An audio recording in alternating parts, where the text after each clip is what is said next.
Saints recently released Pro Bowl guard Larry Warford. Should the Browns sign him? It's a name we haven't heard much of. What do you think? He's an interesting guy because he's still pretty young, still in his prime. But I'm not sure exactly how he fits and what they want to do because you have to be able to move in this offense as an offensive lineman. That's sort of a weird thing to talk about with offensive linemen is their athleticism and their ability to move. I don't know if Larry Warford can come in here and run this scheme, but certainly you've got to take a look at him if you're the Browns. You, Well, you he's kind of owe it to this coaching staff. You owe it to these fans. Like, he's a guard. You got to yeah. at least take a look at him. Larry Warford, a guard, 6'3", 317, 28 years old, 7 NFL seasons between the Lions and the Saints, a three-time Pro Bowler, 2017 to 2019. And as you say, he's played his whole career at right guard. Last year, 6 penalties, 2 sacks allowed in 970 snaps last year. He was set to make $12.88 million in 2020 before his release.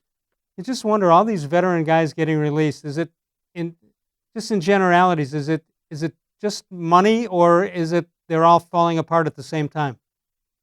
Falling apart may I not think be a the lot right of words.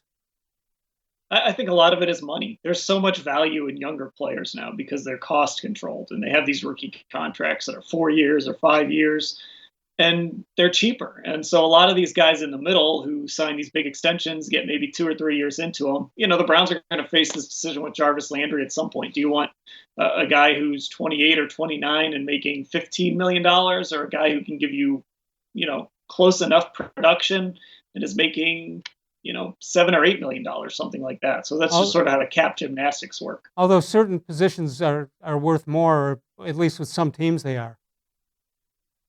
Yeah, I mean, if you have an elite cornerback, that's a guy you're going to keep. An elite quarterback, obviously, you're going to let him play on your team till he's 40 if he wants to, or 42 in the case of Tom Brady before he finally went to Tampa Bay. Right. So, it depends on the position and how well the guy is still playing. All right.